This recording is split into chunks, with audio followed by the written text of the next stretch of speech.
यही कि कोरोना संकट के बीच में शिवराज कैबिनेट का गठन होने जा रहा है। सीएम शिवराज सिंह चौहान राजभवन पहुंचे हैं। आपको बता दें कि मंत्रिमंडल कोरोना संकट की वजह से छोटा है, 5 नाम इसमें शामिल हैं। तो छोटी टीम है जिसमें तुलसी सिलावट, मीना सिंह, गोविंद सिंह राजपूत ये शामिल हैं। साथ ही साथ नरोत्तम मिश्रा आज शपथ लेने वाले हैं। आपको बता दें कि गोविंद सिंह राजपूत, मीना सिंह और तुलसी सिलावट राजभवन पहुंच भी चुके हैं। राज्यपाल लालजी टंडन शिवराज कैबिनेट के मंत्रियों को शपथ दिलाएंगे। राजभवन की तस्वीरें भी हमें मिल रही हैं जो हम आप तक पहुंचा रहे हैं। कैबिनेट के मंत्रियों को शपथ दिलाई जाएगी। आपको यह भी बता दें कि ये जो छोटा कैबिनेट है ये कोरोना संकट को देखते हुए इस बार रखा गया है। सीधी तस्वीरें हम आपको राजभवन से दिखा रहे हैं जहां पर अब नेताओं के पहुंचने का सिलसिला शुरू हो गया है। सीएम शिवराज भी पहुंच चुके हैं। सीधे हम रुक कर रहे हैं राजभवन से। हमारे साथ मयंक दुबे लाइव जुड़े हुए हैं। मयंक, अब नेताओं के आने का सिलसिला यहां पर शुरू हो गया है, क्या कुछ अपडेट है आपके पास? जी बिल्कुल रोमिता, हम आपको बता दें जैसा कि आप देख पा रहे हैं यहाँ पे सारे नेताओं का आना सिलसिला अब शुरू हो चुका है। सुहास भगत, उमा भारती सभी लोग अंदर पहुंच गए। जैसे ही ये मंत्रिमंडल का विस्तार होगा इसके तुरंत बाद शिवराज कैबिनेट की बैठक रखी जाएगी, जो कि मंत्रालय में होगी। उस मंत्रालय में निर्णय तो होगा, साथ में ये बताया जाएगा किसको किस विभाग की जिम्मेदारी सौंपी जाएगी। और दूसरी बड़ी बात ये भी है कि अभी जो पुराने मंत्री हैं, जो पुराने वरिष्ठ चेहरे हैं, जो कि आप देख सकते थे पहले के गोपाल भार्गव, इन सभी लोगों को बुलाया गया है। लेकिन सिंधिया खेमे से भी मंत्री रखे गए हैं, जैसे तुलसी सिलावट, गोविंद सिंह राजपूत। और बड़ी चीज ये भी है कि हाँ, इसमें आरएसएस से जुड़े जैसे कमल पटेल और मीना सिंह, इन लोगों का नाम सबसे लास्ट में आया है। तो आप इससे देख सकते हैं और अंदाजा लगा सकते हैं कि किस चीज को लेके अभी सारे लोग अंदर पहुंच रहे हैं। तुरंत ही आप देखो, और इसके बाद ही जैसे ही होगा तो कैबिनेट की बैठक होगी। अभी सभी लोग अंदर पहुंच गए, निर्णायक भूमिकाओं में हैं, सभी लोग अंदर पहुंच गए। सुहास भगत भी पहुंच चुके हैं, उमा भारती पहुंच चुकी हैं, और नरोत्तम मिश्रा का है तो अभी शायद नरोत्तम मिश्रा जी नहीं पहुंचे। गोविंद सिंह राजपूत भी पहुंच चुके हैं, सभी लोग वहां पर पहुंच चुके हैं। जी मयंक, ये बताइए कि चले तस्वीरें हमारे पास आ रही हैं। देखिए शपथ ग्रहण समारोह की तस्वीरें। नरोत्तम मिश्रा नजर आ रहे हैं। भारत के संविधान के प्रति सच्ची श्रद्धा और निष्ठा रखूंगा। मैं भारत की प्रभुता और अखंडता अक्षुण्ण रखूंगा। मैं मध्य प्रदेश राज्य के मंत्री के रूप में अपने कर्तव्यों का श्रद्धापूर्वक और शुद्ध अंतःकरण से निर्वहन करूंगा तथा मैं भय या पक्षपात, अनुराग या द्वेष के बिना सभी प्रकार के लोगों के प्रति संविधान और विधि के अनुसार न्याय करूंगा। महोदय, कृपया अब आप नियुक्त मंत्री श्री नरोत्तम मिश्रा को गोपनीयता की शपथ ग्रहण करें। मैं डॉक्टर नरोत्तम मिश्रा ईश्वर की शपथ लेता हूं कि जो विषय मध्य प्रदेश के मंत्री के रूप में मेरे विचार के लिए लाया जाएगा अथवा मुझे ज्ञात होगा, उसे किसी व्यक्ति या व्यक्तियों को तब के सिवाय जबकि ऐसे मंत्री के रूप में अपने कर्तव्यों के सम्यक निर्वहन के लिए ऐसा करना अपेक्षित हो, मैं प्रत्यक्ष तथा अथवा अप्रत्यक्ष रूप से संसूचित या प्रकट नहीं करूंगा।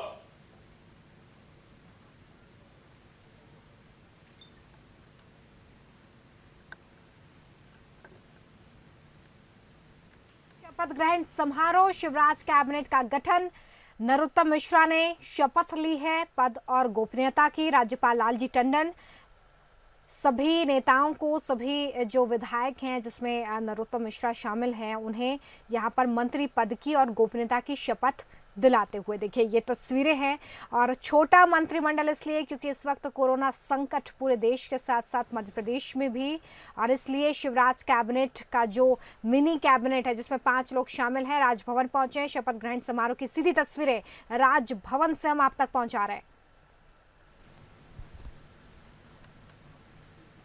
तो नरोत्तम मिश्रा ने मंत्री और गोपनीयता की शपथ ले ली है। शिवराज सिंह चौहान भी मंच पर मौजूद हैं। राज्यपाल लालजी टंडन सभी नेताओं को इस वक्त मंत्री पद की शपथ दिलाते हुए, नरोत्तम मिश्रा शपथ ले चुके हैं। 4 और लोग बचे हुए हैं, अभी 4 और नेता जो अभी मंत्री पद की शपथ लेंगे। तो शिवराज कैबिनेट का गठन आखिरकार 29 दिन बाद प्रदेश में हो गया है। 29 दिनों से सीएम शिवराज सिंह चौहान ही कमान संभाले हुए थे और अब उनकी टीम जिसमें 5 लोग हैं आज शपथ ले रही है। तो ये सीधी तस्वीर है राजभवन से आप देख रहे हैं और देखिए नरोत्तम मिश्रा के बाद तुलसी सिलावट शपथ लेते हुए।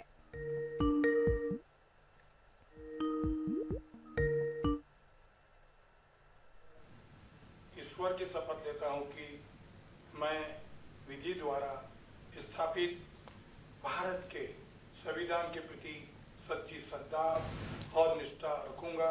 मैं भारत की प्रभुता और अखंडता अक्षुण्ण रखूंगा। मैं मध्य प्रदेश राज्य के मंत्री के रूप में अपने कर्तव्यों का श्रद्धापूर्वक शुद्ध अंतःकरण से निर्वहन करूंगा तथा मैं भय या पक्षपात, अनुराग या द्वेष के बिना सभी प्रकार के लोगों के प्रति संविधान और विधि के अनुसार न्याय करूंगा। महोदय, कृपया अब आप नियुक्त मंत्री श्री तुलसी सिलावट को गोपनीयता की शपथ ग्रहण कराएं। मैं तुलसी सिलावट ईश्वर की शपथ लेता हूं कि जो विषय मध्य प्रदेश राज्य के मंत्री के रूप में मेरे विचार के लिए लाया जाएगा अथवा मुझे ज्ञात होगा उसे किसी व्यक्ति या व्यक्तियों के तब तक के सिवाय जबकि ऐसे मंत्री के रूप में मैं अपने कर्तव्यों के प्रति संगत निर्वहन के लिए ऐसा करना अपेक्षित हो मैं प्रत्यक्ष अथवा अप्रत्यक्ष रूप से ससूचित या प्रकट नहीं करूंगा।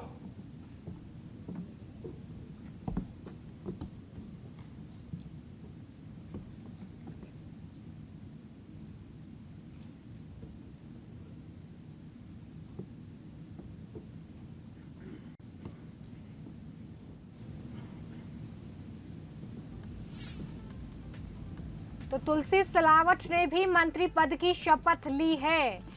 तुलसी सिलावट सामवेर से आते हैं, पूर्व विधायक, पूर्व मंत्री, बीजेपी के नए मेहमान जिन्होंने मंत्री पद की शपथ ली और देखिए शिवराज कैबिनेट में उन्हें जगह दी गई है तुलसी सिलावट को। इससे पहले स्वास्थ्य मंत्री भी रह चुके हैं। तत्कालीन सरकार जो कमलनाथ की थी उसमें स्वास्थ्य मंत्री की जिम्मेदारी संभाली उन्होंने और अब बीजेपी का हिस्सा हैं।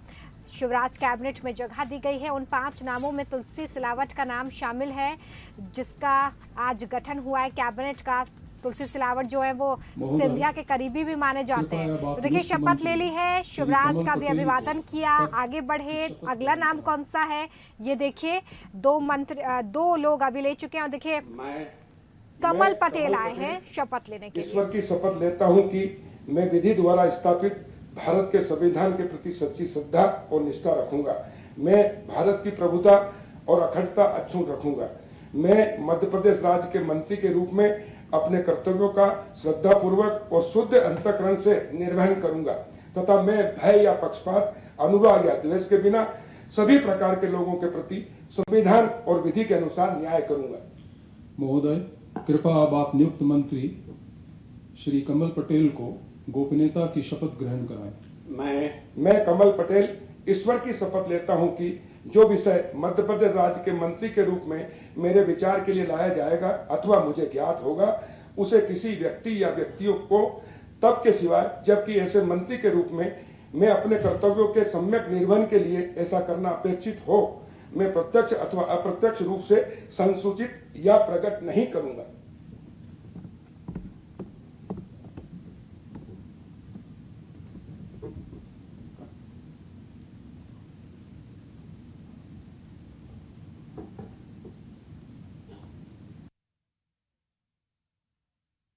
विधायक हैं, पूर्व गृह राज्य मंत्री भी रह चुके हैं, उन्हें शपथ दिलाई गई है मंत्री पद की और गोपनीयता की उन्होंने शपथ ली है। तो शिवराज की ये नई टीम जिसमें 5 लोग 3 मंत्री पद की शपथ ले चुके हैं। डॉक्टर नरोत्तम मिश्रा, दतिया से विधायक, 1 दर्जन से ज्यादा विभागों का अनुभव उनके पास, उन्होंने मंत्री पद की शपथ ली है। दूसरे नंबर पर शपथ लेने के लिए आए तुलसी सिलावट, सामवेर से पूर्व विधायक, पूर्व मंत्री जो है उन्होंने भी गोपनीयता और मंत्री पद की शपथ ली है। और कमल पटेल हरदा से विधायक हैं, पूर्व गृह राज्य मंत्री, जिन्होंने मंत्री पद की शपथ ली है।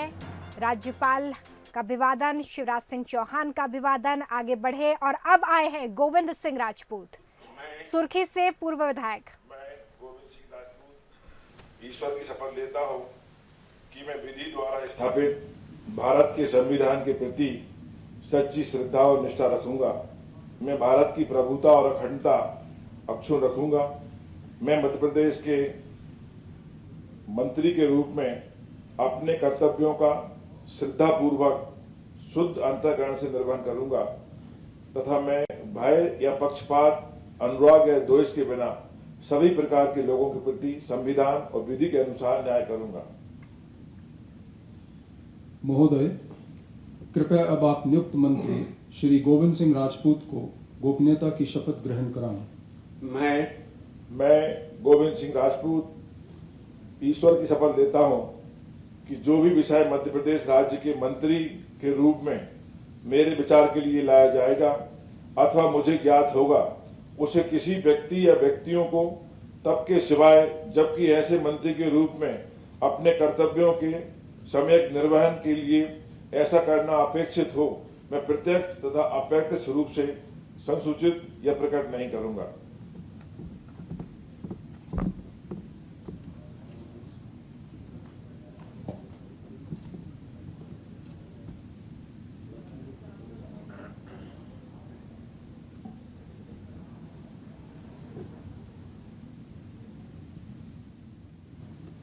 से पूर्व विधायक गोविंद सिंह राजपूत बीजेपी में हाल ही में शामिल हुए और आज शिवराज की नई टीम में जगह। गोविंद सिंह राजपूत से बंसल न्यूज़ ने जब बातचीत की थी तो उन्होंने इसको कंफर्म भी किया था कि आज वो शपथ लेने के लिए जा रहे हैं। उन्होंने मंत्री पद और गोपनीयता की शपथ ली है। तो चार लोग जो हैं वो मंत्री पद की शपथ ले चुके हैं और अब एक और जो नेता हैं, जो एक और विधायक हैं, वो शपथ लेने के लिए यहाँ पर आएंगी। महोदय, कृपया अब आप नियुक्त मंत्री सुश्री मीना सिंह को पद की शपथ ग्रहण कराएं। तो मानपुर शहडोल से विधायक मीना सिंह आ चुकी हैं, मंत्री पद की शपथ लेंगी। मैं मीना सिंह ईश्वर की शपथ लेती हूँ कि मैं विधि द्वारा स्थापित भारत के संविधान के प्रति सच्ची श्रद्धा और निष्ठा रखूंगी। मैं भारत की प्रभुता और अखंडता अक्षुण्ण रखूंगी। मैं मध्य प्रदेश राज्य के मंत्री के रूप में अपने कर्तव्यों का श्रद्धा पूर्वक और शुद्ध अंतःकरण से निर्वहन करूंगी तथा मैं भय या पक्षपात, अनुराग या द्वेष के बिना सभी प्रकार के लोगों के प्रति संविधान और विधि के अनुसार न्याय करूंगी। महोदय, कृपया अब आप नियुक्त मंत्री सुश्री मीना सिंह को गोपनीयता की शपथ ग्रहण कराएं। मैं मीना सिंह ईश्वर की शपथ लेती हूँ कि जो विषय मध्य प्रदेश राज्य के मंत्री के रूप में मेरे विचार के लिए लाया जाएगा अथवा मुझे ज्ञात होगा, उसे किसी व्यक्ति या व्यक्तियों को तब के सिवाय जबकि ऐसे मंत्री के रूप में अपने कर्तव्यों के सम्यक निर्वहन के लिए ऐसा करना अपेक्षित हो, मैं प्रत्यक्ष अथवा अप्रत्यक्ष रूप से संसूचित या प्रकट नहीं करूंगी।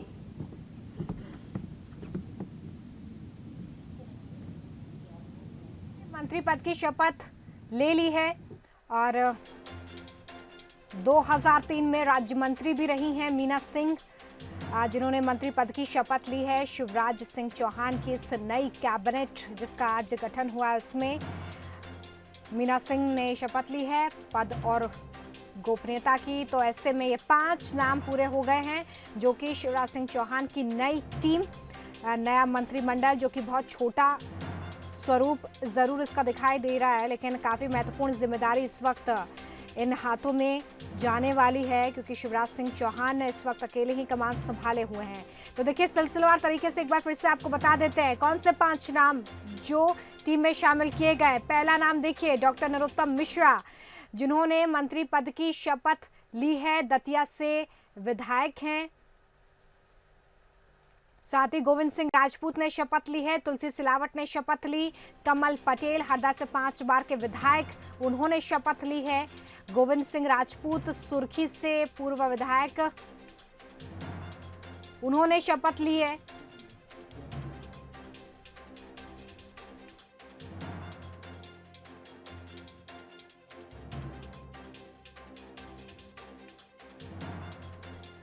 चलिए हमारे साथ हमारे चैनल हेड शरद द्विवेदी जो हैं वो भी फोन लाइन पे जुड़े हुए हैं, जिनसे हम और बेहतर तरीके से समझने की कोशिश करेंगे। फिलहाल ये कार्यक्रम जो है वो संपन्न हो रहा है, कुछ तस्वीरें देख लीजिए। फिलहाल हम इन तस्वीरों पर रुकते हैं, फिर हम चर्चा में आगे बढ़ेंगे।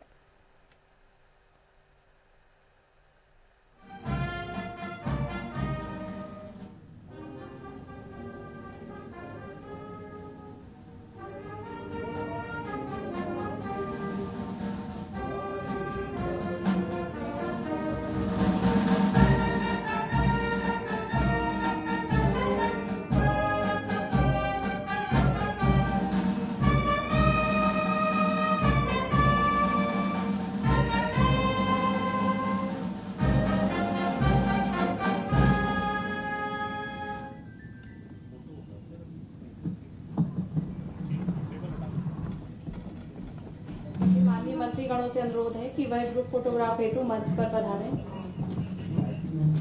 चलिए, तो ये यहाँ पर अब आगे का जो कार्यक्रम है उसे औपचारिक अंतिम रूप दिया जा रहा है।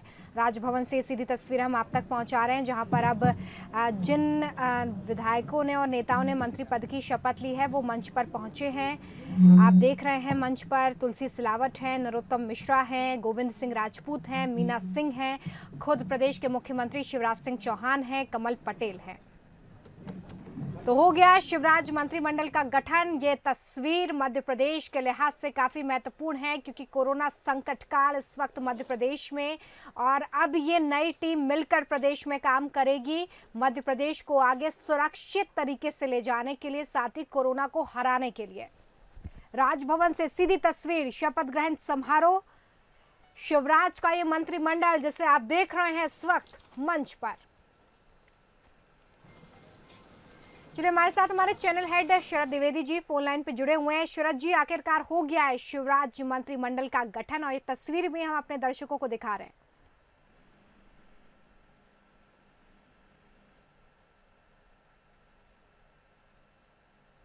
शरद जी, आप तक आवाज पहुंच रही है? बिल्कुल बिल्कुल, मैं तस्वीरों को ही देख रहा हूँ इस समय। औपचारिक रूप से जिस तरह से गवर्नर साहब को प्रणाम करके मंत्री विदा ले रहे हैं, और बहुत ही अभूतपूर्व स्थितियों में इस कैबिनेट का पहला विस्तार शिवराज सिंह चौहान कैबिनेट का, और किसी ने नहीं सोचा होगा शायद बीते 100 सालों में इस तरह का एक अभूतपूर्व संकट पूरी दुनिया के सामने, भारत के सामने, मध्य प्रदेश के सामने, और उन बेहद चुनौतीपूर्ण स्थितियों में जहां सोशल डिस्टेंसिंग की प्रक्रिया का पूरा ध्यान रखते हुए हमने देखा कुर्सियों का अंतर 3 फीट से ज्यादा, पूरा इस बात का ध्यान रखा गया कि भीड़ ना हो, समर्थकों की संख्या बिल्कुल न्यूनतम, गिने चुने लोग हॉल में मौजूद थे, मास्क से ढके हुए चेहरे। तो एक बहुत ही अभूतपूर्व परिस्थितियों में इस पूरे मंत्रिमंडल का लौटूंगी आपके पास, कुछ तस्वीरें हमारे पास आ रही हैं, वो हम अपने व्यूअर्स तक पहुंचा दें, उसके बारे में बता दें। देखिए, मंत्री पद की शपथ लेने के बाद अब जो नेता हैं, जो विधायक हैं, वो लौट रहे हैं। जो लोग अंदर राजभवन में पहुंचे थे शपथ ग्रहण समारोह में, वो लोग अब राजभवन से निकलते हुए, और ये तस्वीरें हम तक आ रही हैं जो हम आप तक पहुँचा रहे हैं, जिसमें वो लोग जो मंत्री पद की शपथ ले चुके हैं, जिसमें विधायक और बीजेपी नेता इस वक्त शामिल हैं, वो अब राजभवन से बाहर आते हुए, और हम कोशिश भी करेंगे अगर किसी से हमारी बातचीत हो पाती है तो ये सबसे पहले तस्वीरें आप बंसल न्यूज़ पर देख रहे हैं। एक एक कर राजभवन में जो लोग पहुंचे थे उनके बाहर निकलने का सिलसिला भी शुरू हो चुका है।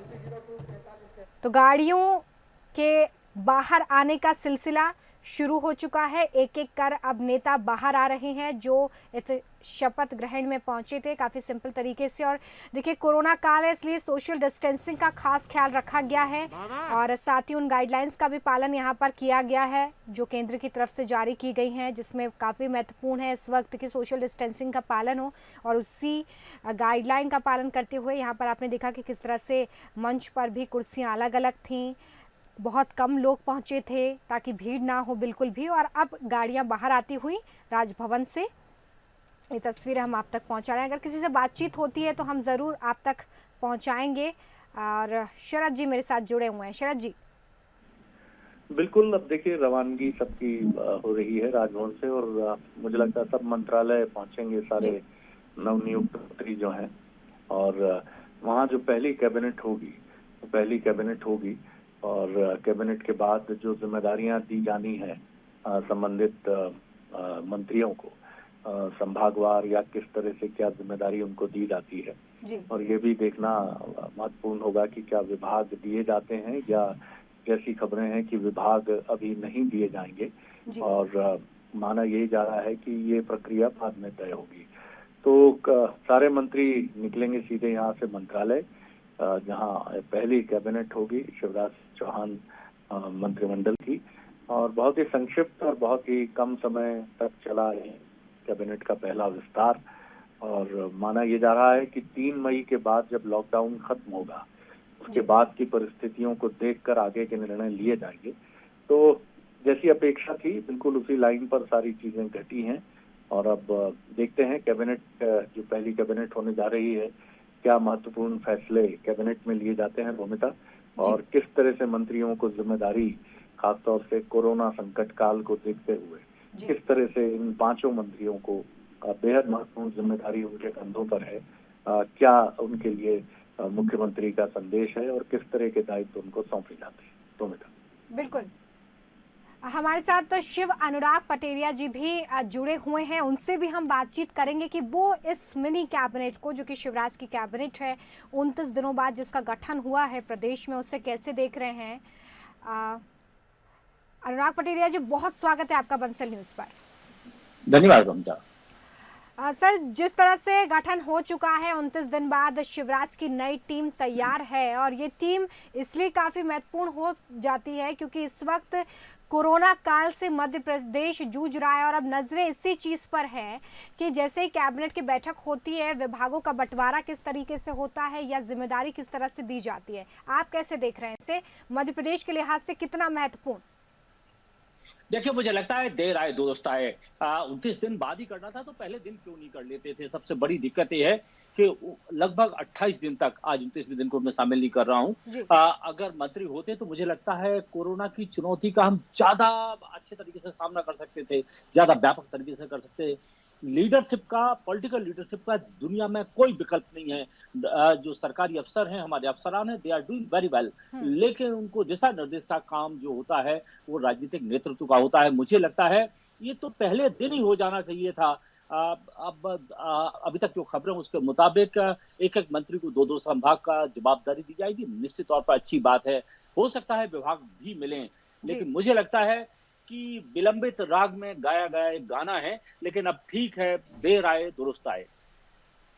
बिल्कुल, ये कहना ज़रूर होगा कि देर आए दुरुस्त आए, लेकिन आखिरकार हो गया है गठन अब, और अब नज़रें इसी पर हैं कि किस तरह से जिम्मेदारी सौंपी जाती है। शरद जी भी हमारे साथ फोन लाइन पे जुड़े हुए हैं जो शिव अनुराग पटेरिया जी से बातचीत करेंगे क्योंकि ये एक महत्वपूर्ण समय है मध्य प्रदेश के लिहाज से भी, और ऐसे में ये समझना बहुत ज़रूरी है कि अब ये नए चेहरे किस तरह से जिम्मेदारी संभालेंगे ताकि मध्य प्रदेश में इस वक्त जो संकट काल है उससे मध्य प्रदेश एक बार फिर वापस लौटे और एक नए मध्य प्रदेश की बात जो कि शिवराज सिंह चौहान भी कर रहे हैं वो गढ़ा जाए। शरद जी।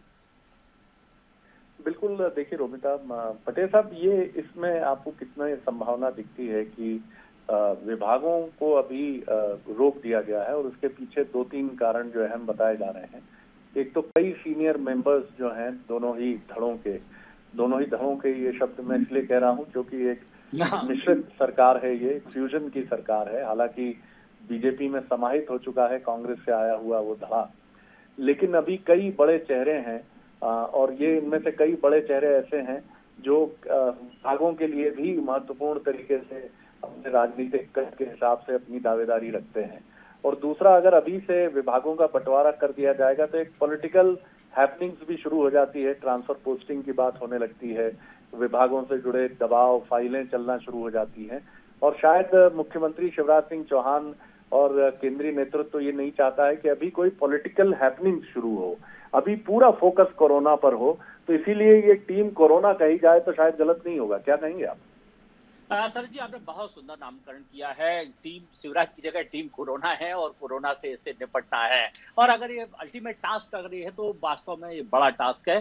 देखिए, अभी देश के 3 जो हॉट स्पॉट चुने गए हैं, जो जहां हालत केंद्र सरकार ने बहुत खराब मानी, उनमें मध्य प्रदेश का इंदौर भी शरीक है। दरअसल पक्षांतरण का दौर, कायंतरण के दौर में ये सरकार बनी है। जब कोरोना प्रवेश कर गया था तब 23 तारीख को, पिछले महीने की 23 तारीख को शिवराज जी ने शपथ ली थी। और वो बहुत ही कठिन दौर में हैं, और अगर इस समय विभागों का बंटवारा होता है तो निश्चित तौर पर उसकी मिस हैपनिंग होने की संभावना ज्यादा रहती है, क्योंकि जो बाहर रह गए हैं उनके लिए संभावनाएं समाप्त हो जाएंगी। मुझे लगता है इस दौर में बिना विभाग के ही मंत्री चलें तो ज्यादा बेहतर है। संभागों में देखें और चीजों को देखें। वैसे मुख्यमंत्री का प्रोग्रेटिव है कि वो विभाग बांटते हैं या नहीं बांटते हैं, लेकिन मुझे लगता है एकाकार, एक पिंड, एक रूप करने के लिए जरूरी है कि इस समय विभागों के कलह से दूर रहा जाए। बिल्कुल आपने ठीक कहा। जिस तरह से हमने 55 और 45 का रेशियो देखा है इस कैबिनेट में कि सिंधिया जी के दो महत्वपूर्ण जो सिपह सालार हैं, डॉक्टर गोविंद सिंह राजपूत जी और तुलसी सिलावट जी, और दूसरी तरफ 3 बीजेपी के मंत्री, तो मध्य प्रदेश में अब एक नई राजनीतिक जोड़ी शिवराज और महाराज की राजनीतिक फैसलों पर काफी प्रभावी भूमिका अब इस जोड़ी की होगी, जिसका नाम है शिवराज और महाराज, यानी शिवराज सिंह चौहान और ज्योतिरादित्य सिंधिया। शिवराज जी राजनीति इसी का नाम है। पिछले चुनाव में कहा था कि माफ करो महाराज, हमारा नेता शिवराज, लेकिन शिवराज नेता है। अब शिवराज और महाराज की जोड़ी है। इसे कहते हैं पॉलिटिक्स जो है हैपनिंग्स का एक खेल है, अनंत संभावनाओं का खेल है कि कल क्या हो, कैसे हो, कोई नहीं जानता है। और सबसे इसलिए कहते हैं ना कि तलखियां कितनी भी करिए लेकिन एक उम्मीद बाकी रखिएगा कि कभी दोस्ती हो तो हाथ मिलाने में दिक्कत ना हो। मुझे लगता है मध्य प्रदेश के दोनों बड़े नेताओं ने, ज्योतिरादित्य सिंधिया ने और शिवराज जी ने एक जगह रखी थी, और इसके कारण से एक परफेक्ट कॉम्बिनेशन, एक बैलेंस के तौर पर प्रस्तुत हुआ है। देखिए, जो 6 मंत्री जिनने कुर्सी छोड़ी है नई सरकार का रास्ता बनाने के लिए, उनका तो नेचुरल क्लेमेंट है वो, क्योंकि ये सरकार बीजेपी की भली हो लेकिन बीजेपी के कारण से नहीं है। वो 22 लोग जो छोड़कर आए हैं उनके कारण से बनी है, और मुझे लगता है उनका ड्यू उनको जरूर मिलेगा। और इसीलिए एक रास्ता बना के रखा गया है कि ठीक है, अब विभागों का अपन बंटवारा नहीं कर रहे, 3 तारीख के बाद कर लेंगे, तब तक एक प्रेशर डाइल्यूट हो जाएगा, चीजें भी सेटल होने लगेंगी और स्थितियां भी सामान्य होने लगेंगी, ऐसी उम्मीद करता हूं, शुभेच्छा करता हूं मैं। जी, 3 मई के बाद जब दूसरा लॉकडाउन समाप्त होगा और जिस तरह की स्थितियां तब बनेंगी, जाहिर तौर पर मध्य प्रदेश की सरकार को तब करीब करीब 1.5 महीने से ज्यादा का समय हो जाएगा। 23 मार्च को मुख्यमंत्री के तौर पर शपथ ली थी शिवराज जी ने, तो 23 मार्च से लेकर 3 मई के बीच का ये जो दौर है, उसके बाद और विभागीय गतिविधियों के लिए भी संभावना बनती है। तो क्या इसमें काफी बल आप देखते हैं कि 3 मई के बाद एक दूसरा विस्तारित कैबिनेट का जो विस्तार है वो हमें देखने को मिलेगा, और उसी के साथ अधिक मंत्री हमें शिवराज सिंह चौहान कैबिनेट में देखने को मिल सकते हैं? शिवराज जी, एक तर्क मेरा हमेशा रहा है कि एक आदमी काम करेगा, 2 हाथ से काम करेगा, 5 आदमी करेंगे, 10 हाथों से काम करेंगे।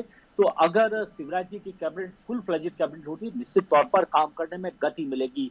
एक व्यक्ति कितना भी इफिशिएंट हो, हर जगह मौजूद नहीं रह सकता है। इसलिए मैं शुरू दिन से ये कह रहा था कि हुजूर, आपके साथ भी मैंने कई बार कही कि हुजूर कैबिनेट बना लीजिएगा, अकेले आप नहीं कर सकते हैं। अकेले महाबली भगवान राम भी नहीं कर पाए थे, और जो इस सृजन के सृष्टि करता है वो भी नहीं कर पाए थे। उनको भी बानरों की सेना की जरूरत पड़ी, सहयोगियों की जरूरत पड़ी थी। भगवान राम से बड़ा उदाहरण कोई कुछ नहीं हो सकता है।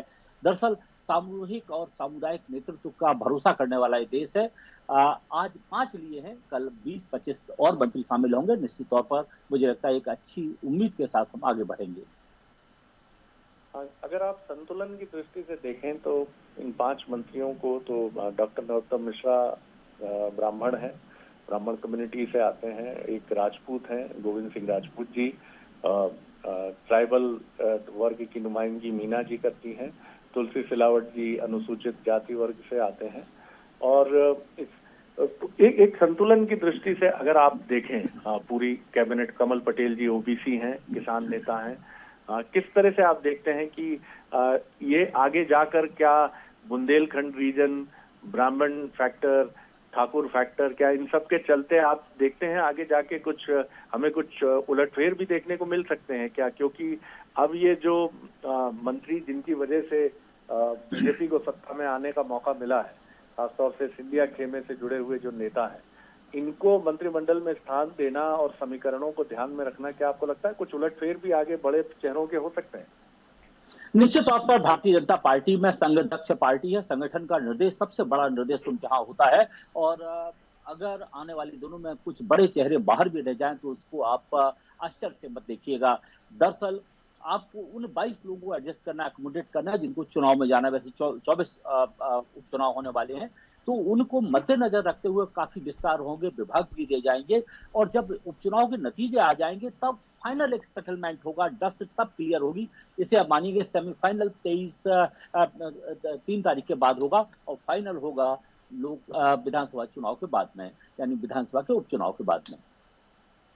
बिल्कुल, आपने ठीक कहा कि ये फाइनल सेटलमेंट उसके बाद ही चलिए, ये चर्चा लंबी होने वाली है और लगातार हमारे साथ कई नेता, कई प्रवक्ता भी जुड़ रहे हैं। हमारे साथ डॉक्टर हितेश वाजपेयी बीजेपी प्रवक्ता हैं, वो जुड़ चुके हैं। सर, बहुत स्वागत है आपका बंसल न्यूज पर।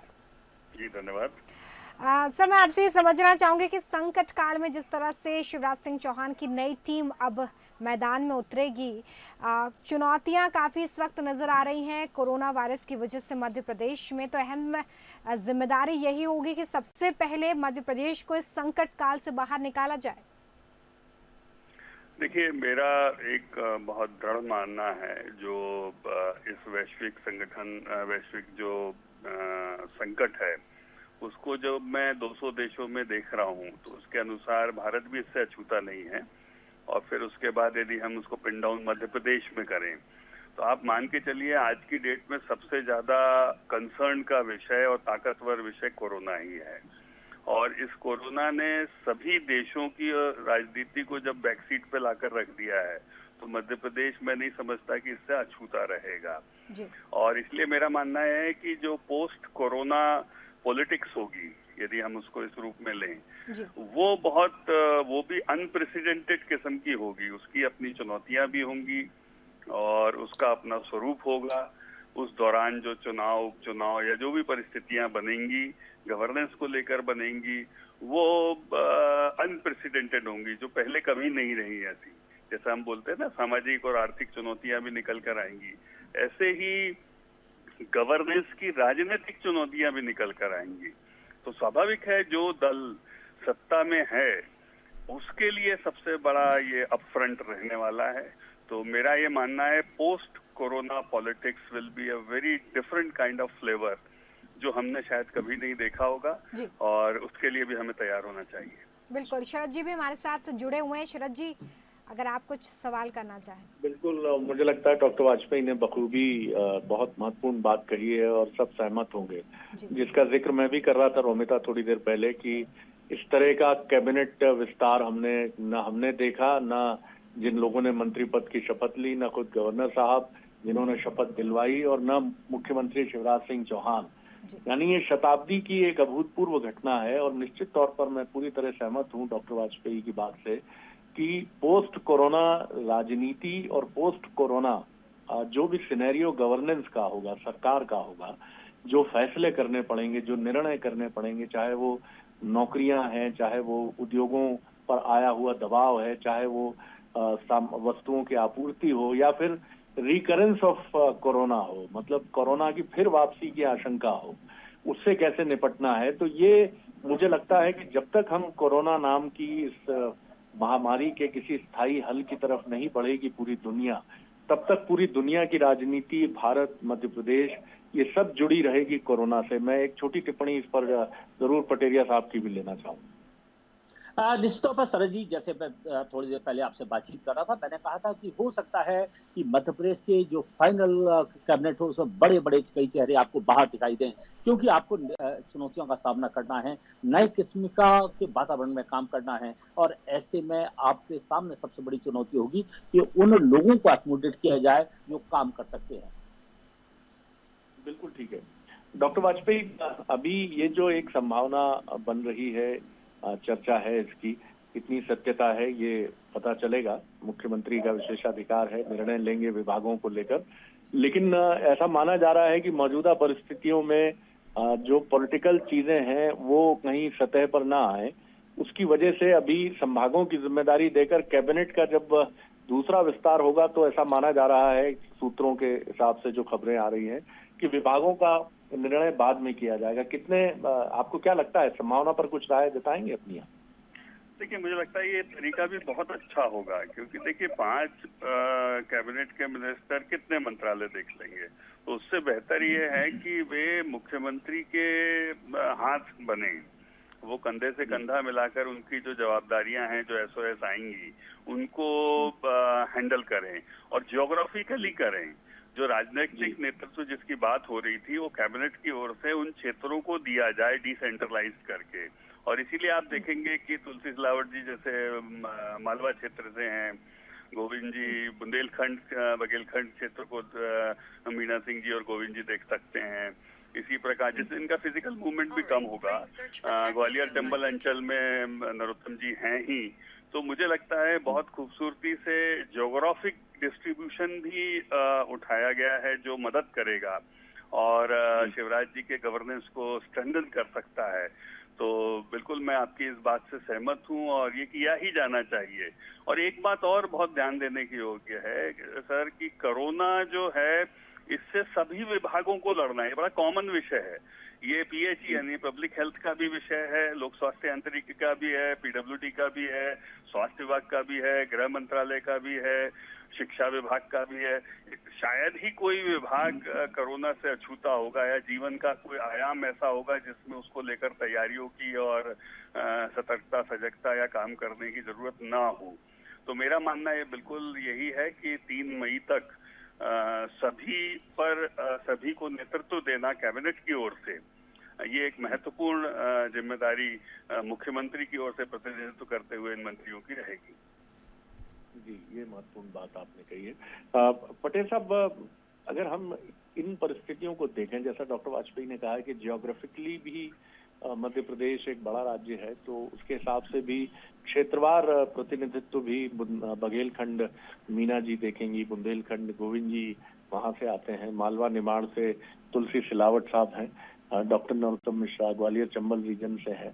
तो एक इस तरह से हमने देखा कि पूरे मध्य प्रदेश को एक रीजन वाइज भी प्रतिनिधित्व मिला है। शरद जी, काफी महत्वपूर्ण सवाल है आपका, जिसको लेकर हम पटेरिया जी से समझने की कोशिश करेंगे कि कौन सा जातिगत और अंचल का समीकरण साधने की कोशिश हुई है। लेकिन इस बीच हमारे साथ सैयद जाफर जी, कांग्रेस प्रवक्ता जो हैं, वो फोन लाइन पे जुड़ गए। सर, बहुत स्वागत है बंसल न्यूज पर। जी धन्यवाद। सर, आखिरकार जो गिला शिकवा था और जो कहा जा रहा था कि राज्य में मंत्रिमंडल का गठन ही नहीं हो पाया, अकेले ही सब कुछ शिवराज कर रहे हैं, हो गया है गठन, क्या कहेंगे? देखिए, सभापतियों के निर्णय है और देखिए यहाँ पर सवाल बीजेपी या कांग्रेस का नहीं है, सवाल यहाँ पर मध्य प्रदेश की सरकार का है। और मध्य प्रदेश की सरकार जो है वो प्रशासनिक ढांचे में चलती है और कोई मुख्यमंत्री के साथ एक मंत्रिमंडल जब होता है तो वो निर्णय लेने में बड़ा सक्षम होता है और बहुत सारी चीजें ऐसी होती हैं जो कि टेक्निकल रूप से भी हम साबित कर देते हैं।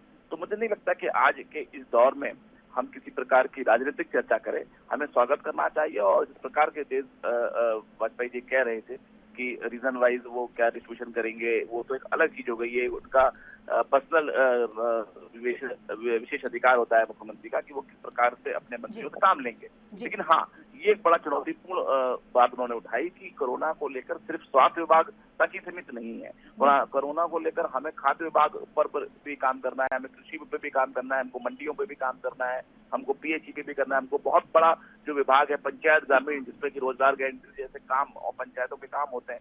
तो इन सबको देखते हुए बड़ी चुनौती है और मुझे लगता है कि हम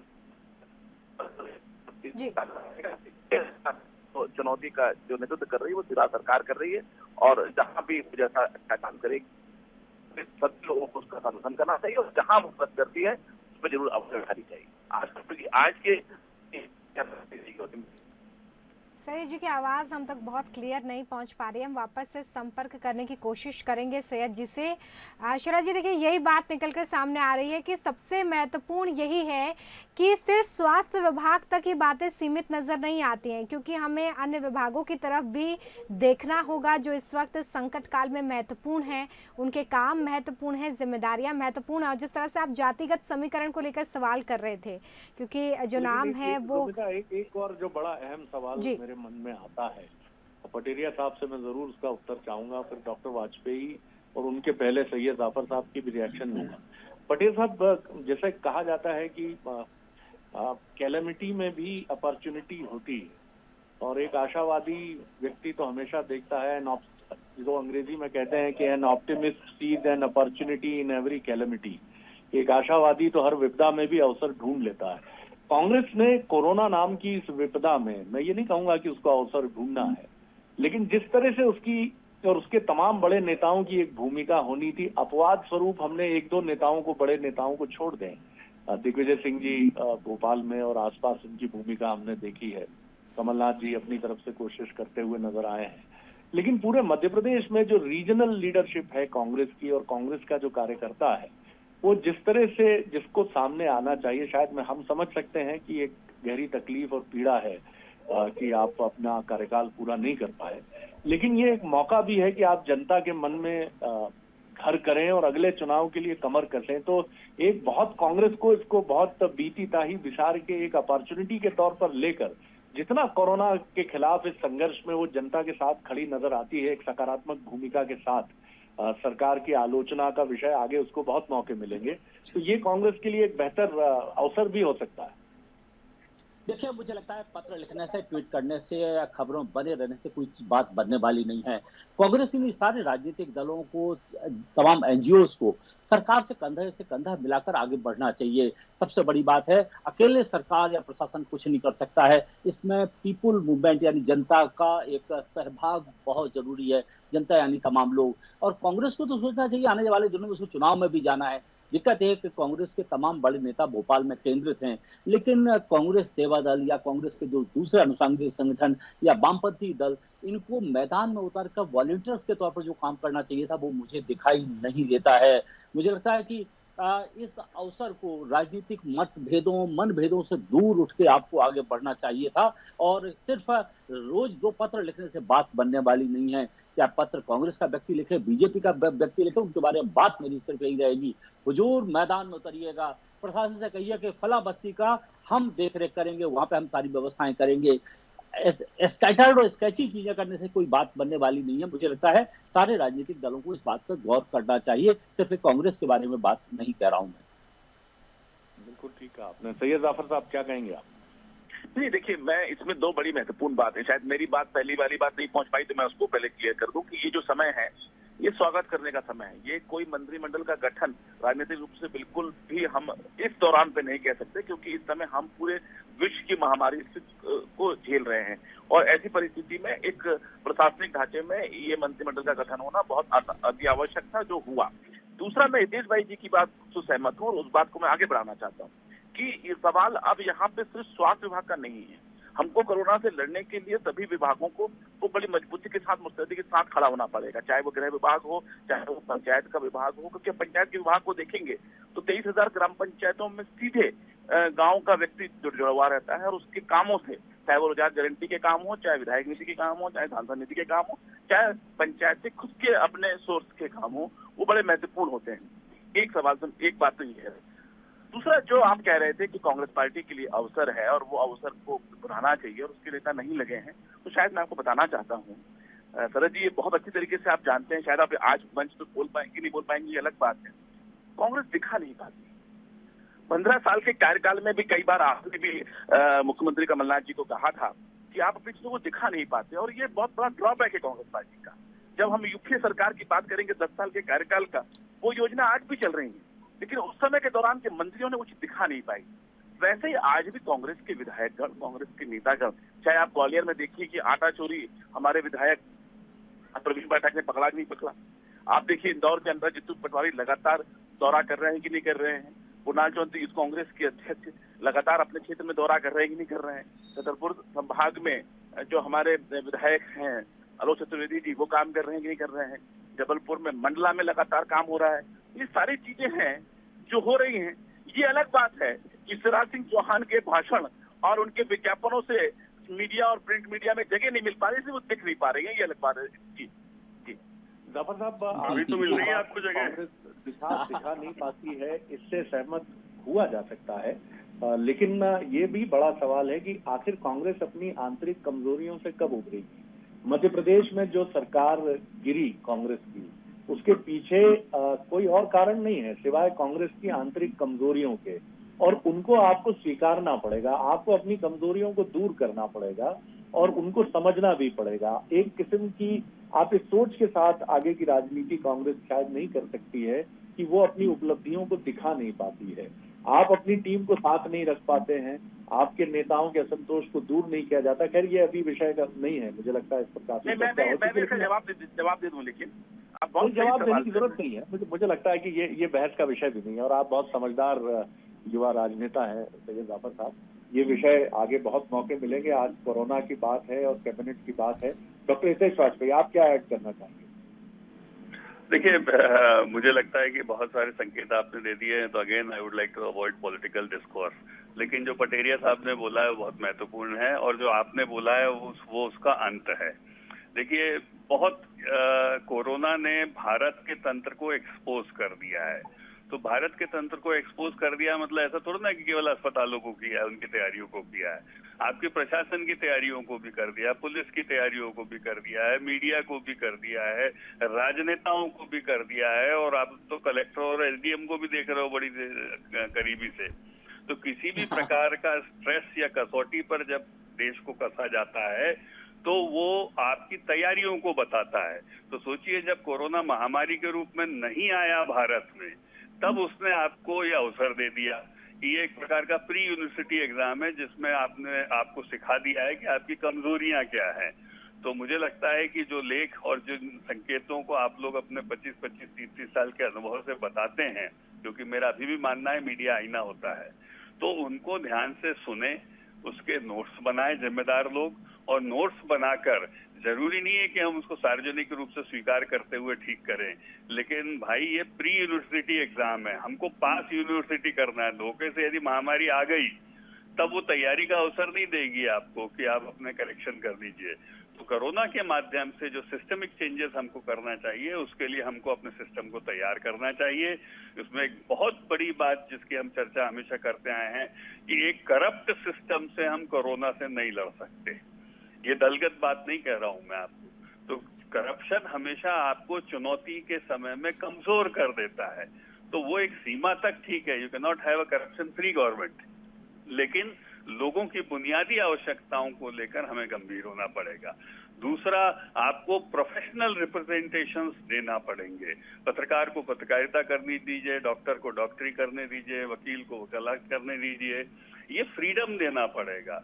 हर जगह यदि हम उसको कर्ब करेंगे या मजबूर करेंगे तो या तो वो छोड़कर चला जाएगा या फिर वो मजबूरियों में काम करता करता धीरे धीरे क्षरित हो जाएगा और चुनौती के समय में सामना नहीं कर पाएगा। तो ऐसे कई संकेत शरद जी निकल कर आ रहे हैं, इकोनॉमी को लेकर आ रहे हैं। जैसे मध्य प्रदेश जैसे राज्य, हमको बहुत बड़ा मार्केट देना है हमारे उत्पादों को लेकर, ये अपन बहुत समय से चर्चा कर रहे हैं। लेकिन सोचिए, आज कोरोना ने बता दिया यदि अब आप अपनी सब्जियों को, फलों को प्रोसेसिंग यूनिट लगाकर या किसी प्रकार से मार्केट नहीं देंगे तो भाई ट्रेजरी खाली हो जाएगी। आज 50,000 करोड़ से हम नीचे चले गए हैं। तो आप सोचिए कि पहले तो हमारे ट्रेजरी में पैसा होता था तो पता नहीं लगता था, कोई थोड़ा बहुत नुकसान होता था या कहीं जरूरत पड़ जाती थी, लेकिन अब हम कहाँ से लाएंगे? तो हमारी ट्रेजरी हमको भरनी है। तो मुझे लगता है बहुत सारे जो आपने बताया ना अवसर, यही है कि हमारी मुख्य तैयारी को हम बेहतर करें, सिस्टम को बेहतर करें। और हाँ, अंतिम बात जो आपने कही है, राजनीतिक चुनौतियां, कि हमारा पॉलिटिकल सिस्टम भी हम मजबूत करें, क्योंकि आज जो है उसको भी कोरोना चुनौती दे रहा है। तो मुझे लगता है कि ये सभी फ्रंट्स पर कोरोना आपको आईना दिखा रहा है कि देखिए ये आपकी कमजोरियां, इसको आप समय रहते समझ लीजिए और ठीक कर दीजिए। पटेरिया साहब की बेटियां देश के बाहर हैं तो उनके पास पर्याप्त सूचनाएं देश के बाहर की भी होती है, खुद भी जाते हैं वो। तो मुझे लगता है कि अन्य जो विकसित देश हैं उनसे अच्छाइयां सीखें इस समय, वो क्या निर्णय ले रहे हैं और उन सबको देश में लागू करें। और आइए हम सब मिलकर एक मजबूत देश, एक अच्छी डेमोक्रेसी तैयार करें जिसमें सब जनता के लिए काम करें। सरद जी, मुझे लगता है कि ये बिल्कुल हाँ जाफर साहब, लेकिन ये एक बड़े फलक पर ये बातचीत गई है, बहुत बड़ी बात ठीक बात है। डॉक्टर वाजपेयी ने कुछ कड़वी हकीकतों को भी सामने रखा है और राजनीति। जी बिल्कुल बिल्कुल सर, आपके पास 30 सेकंड नहीं, आपके पास पूरा मौका। मैं हितेश जी का बड़ा सम्मान करता हूँ, आप जानते हैं लगातार कई सालों से मैं उनको सुनता हूँ। मैं आज बड़ी जवाबदारी से कहना चाहता हूँ कि हितेश वाजपेयी जी भारतीय जनता पार्टी के प्रवक्ता हैं, इसलिए मैं उनका सम्मान नहीं करता। उनकी बातों में बहुत दम रहता है और वो बहुत तथ्यों के साथ बात करते हैं, मैं इसलिए उनका सम्मान करता हूँ। लेकिन एक बात मैं शरद जी की गवाही में कहना चाहता हूँ कि बहुत दिन बाद हितेश वाजपेयी जी में धार आई है और बहुत दिन बाद इन्होंने अपने व्यवहार के अनुरूप आज की बात कही है। और मैं चाहता हूं कि जो आज उन्होंने बात कही है, मैं उनकी एक एक बात को बिल्कुल अमल में लूंगा और मैं कोशिश करूंगा कि वो भी इस प्रकार की बातें हमेशा आगे करते हैं, जिससे कि मध्य प्रदेश को मजबूती की ओर आगे ले जाते। ठीक, देखिए ये बातें मुझे लगता है कि ये मीडिया से लेकर पॉलिटिशियन से लेकर हम सभी के रेट्रोस्पेक्शन के एक सब्जेक्ट हैं। हम सब जानते हैं कि कई बार बहुत सारी चीजें, मैं ये तो नहीं कहता कि जुबान पे ताला लगाती हैं, लेकिन ये है कि बशीर बद्र साहब ने जो कहा है, कुछ तो मजबूरियां रही होंगी, बेवफा न भी कहिए तो ये तो कहिए कि हाँ कई बार चीजें पीछे चली जाती हैं, लेकिन हमें राष्ट्रहित में और आज जो परिस्थितियां हैं वहां तो जो सच है वही बोलना ही चाहिए। पटेल साहब, काफी महत्वपूर्ण विद्वतापूर्ण बात मित्रों की तरफ से हुई है, आपकी प्रतिक्रिया? डॉक्टर साहब ने बहुत बातें कही हैं और उसके बाद में कहने के लिए बहुत कम बचा है। सारी चीजें मुझे लगता है दुनिया के तमाम देशों से हमें चीजों को सीखना चाहिए। जैसे डॉक्टर साहब ने मेरी बिटिया का संदर्भ दिया तो मैं एक बात बता दूं, पिछले दिन जब मैं अमेरिका में था तो अमेरिका में सोशल डिस्टेंसिंग का पालन वैसे ही किया जाता है कि शॉप पर जाते हैं, बिलिंग के लिए जाते हैं तो एक साथ आप भीड़ में नहीं पहुंच जाते हैं, आप एक कम से कम 1 से 2 मीटर की दूरी पर खड़े होते हैं या आपको कॉल किया जाता है तब लोग पहुंचते हैं। मुझे लगता है ये सोशल एटिकेट हमें उनसे सीख लेना चाहिए, एक डिस्टेंस मेंटेन करने का, हेल्थ और हाइजीन को लेकर। और दूसरा सबसे बड़ी बात है, मध्य प्रदेश में 1984 में अगर गलत नहीं कह रहा हूँ तो जब भोपाल गैस कांड हुआ था तब disaster management institute Madhya Pradesh में बना था। आज उस इंस्टीट्यूट ने क्या किया है हमें नहीं मालूम है। वो सिर्फ औद्योगिक आपदा नहीं थी, तमाम तरह की आपदाओं को निपटने की व्यवस्था देने वाला संस्थान था। दरअसल हम हिंदुस्तानियों की सबसे बड़ी दिक्कत है कि जब आग लग जाती है तब हम कुआं खोदते हैं, फायर ब्रिगेड का ऑर्डर करते हैं। हमें अपने एक लॉन्ग टर्म प्लान के साथ आगे बढ़ना चाहिए और अच्छा शासक, अच्छी व्यवस्था वही होती है जो आज के बजाय कल में झांक कर देखे। बिल्कुल आपने ठीक कहा, और जो अवसर हैं उसी अवसर की भी मैं जरूर एक छोटी सी चर्चा जरूर करूंगा कि जब देश में नोटबंदी हुई थी तो हमने देखा था कि डिजिटल ट्रांजैक्शन जो है वो बढ़ गया था। जी, एक 10 सेकंड की बात और मैं तथ्यात्मक कहना चाहता हूँ कि हमारे देखिए मध्य प्रदेश में कैट नामक संस्थान है, centre for advance technology, Indore में, जो एटॉमिक एनर्जी कमीशन के साथ काम करता है, जिसमें A-B-C ग्रेड के वरिष्ठतम वैज्ञानिक काम करते हैं। साहब, ये मध्य प्रदेश का असेट हो सकता है जो आपको तकनीकी गाइडेंस दे सकता है। हमारे पास नेशनल जुडिशियल एकेडमी जैसा संस्थान है जो देश का एपेक्स इंस्टीट्यूशन है, जो आपको पॉलिसी मेकिंग में सबसे बेहतरीन वेटरनरी लैब है, जो पशु जी। तो मुझे लगता है इन सबको साहब अवसर दीजिए, आपके पास सभी बीज हैं। तो मध्य प्रदेश ऐसा नहीं है साहब, गौरव करिए कि हम मध्य प्रदेश में हैं, बस थोड़ा सा अपनी तरफ झांक कर देखिए और आत्मविश्वास से आगे बढ़िए। और मुझे लगता है कि ये बहस छेड़ने का विषय तो नहीं है, लेकिन कोरोना ने हमें ये भी बताया है कि वैज्ञानिकों और टेक्नोक्रेट्स का, चिकित्सकों का, वैज्ञानिकों का, जैसा डॉक्टर साहब ने जिन संस्थानों का जिक्र किया, यहाँ बड़े चुपचाप काम होते हैं। भोपाल में कितनी बड़ी लैब है जो स्वाइन फ्लू को लेकर अद्भुत काम किया है जिसने, और जो हमेशा करती ही रही, और इस समय भी वहाँ बहुत महत्वपूर्ण तरीके से काम चल रहा है और कोशिश की जा रही है कि कैसे वैक्सीनेशन या हम उपचार की किसी प्रणाली की तरफ बढ़ें। तो इनका भी एक समुचित उपयोग हो, इन संस्थानों का, इनसे जुड़े वैज्ञानिकों का, और हर प्रदेश भारत का वो भी कुछ इस तरह से निकल कर सामने आए कि वहाँ जो भी विचार हैं, वैज्ञानिक विचार हैं, जो भी चिकित्सक कम्युनिटी की तरफ से, साइंटिस्ट की तरफ से आ रहे हैं, उनका भी एक बेहतरीन समायोजन हो। ये भी एक बहुत जरूरी चीज है और इसमें काफी महत्वपूर्ण भूमिका निभा सकते हैं पक्ष और विपक्ष। जाफर साहब जी। जी नहीं, बिल्कुल। देखिए, मैंने आपसे कहा कि आज तो क्या पता क्या दिशा में जा रहे हैं हितेश जी। मैंने शुरू में कहा कि जैसा वो जाने जाते हैं और जिस प्रकार की उनकी अनुभव है वो आज साझा कर रहे हैं। मैं ईश्वर से कामना करता हूं कि मंत्रिमंडल के गठन के दिन से वो आज से जिस प्रकार से उन्होंने अपने तत्वों को वापस लाया है, मैं चाहता हूं कि आगे भी ऐसे बना रहे तो अच्छा रहेगा। बिल्कुल ठीक है, बना रहेगा। डॉक्टर वाजपेयी, आप अपने मित्र को इतना तो आश्वस्त पूरी ताकत से करेंगे जी। बस आप दोबारा कमलनाथ जी को मत लाना जाफर भाई, to be on lighter note. देखिए, कमलनाथ जी का एक विजन था और वो बहुत सारे विजन पर उन्होंने काम किया। आने वाले समय में जिस जिस विजन पे आप बात कर रहे हैं, आने वाले समय में कोरोना के बाद उस विजन की आवश्यकता पड़ेगी आर्थिक गतिविधियों को लाने के लिए। उस समय जरूर मैं चर्चा करूंगा और तथ्यों के आधार पर। बिल्कुल बिल्कुल बिल्कुल, इससे और डॉक्टर वाजपेयी भी इससे सहमत है। उन्होंने कहा भी विद ड्यू रिस्पेक्ट, मैं पूरे सम्मान से उन्होंने कहा डॉक्टर वाजपेयी ने। और निश्चित तौर पर देखिए, इसमें कोई इनकार नहीं कर सकता कि हर व्यक्ति, हर राजनेता, जिसका कमलनाथ जी का भी 40 साल का अनुभव है, कमलनाथ जी हो, शिवराज जी हो, दिग्विजय सिंह हो, देखिए राजनीति की अपनी चुभती हुई प्रतिद्वंदिताएं रहती हैं, वो रहेंगी और रहना चाहिए उन्हें। लेकिन जहां तक देश हित, प्रदेश हित की बात है, तो हर राजनेता अपना 100% देना चाहता है, देता है, और ये हमने हमेशा देखा भी है। और यही परिस्थितियां आगे भी जरूर बनी रहेंगी। मैं आप सभी का मैं बहुत बहुत धन्यवाद करता हूं, क्योंकि आज का सबसे महत्वपूर्ण विषय और आने वाला भी महत्वपूर्ण विषय कोरोना ही रहेगा। तो बहुत लंबी राजनीतिक चर्चा इस विषय पर मैं अभी उसकी संभावनाएं भी नहीं देख रहा हूं, और मुझे लगता है पूरा पैनल इससे सहमत होगा। तो आप सभी का बहुत बहुत धन्यवाद, और मैं रोमिता की तरफ चलूं। बिल्कुल, तो यही इस वक्त सबसे महत्वपूर्ण चीज़ देखिए, कोरोना संकट और लॉकडाउन के बीच आखिरकार शिवराज मंत्रिमंडल का गठन हो चुका है। 5 मंत्री शपथ ले चुके हैं और अब सबसे बड़ी लड़ाई कोरोना के खिलाफ शिवराज की टीम लड़ने वाली है, क्योंकि इस वक्त मध्य प्रदेश में 1500 से ज़्यादा केसेस हैं कोरोना संक्रमण के। तो कैसे एक बार फिर से मध्य प्रदेश को एक नए मध्य प्रदेश के रूप में गढ़ा जाए, इस कोरोना संकट से मध्य प्रदेश को निकाला जाए, इसको लेकर अहम जिम्मेदारी दी जाएगी, जिसको लेकर आगे जो भी अपडेट होगा वो हम आप तक पहुंचाएंगे। लेकिन फिलहाल सबसे महत्वपूर्ण ये चीज़ यही है कि नई टीम बन गई है, नई जिम्मेदारी दी जाएगी, और इसी जिम्मेदारी के साथ मध्य प्रदेश को कोरोना मुक्त बनाने की कोशिश की जाएगी।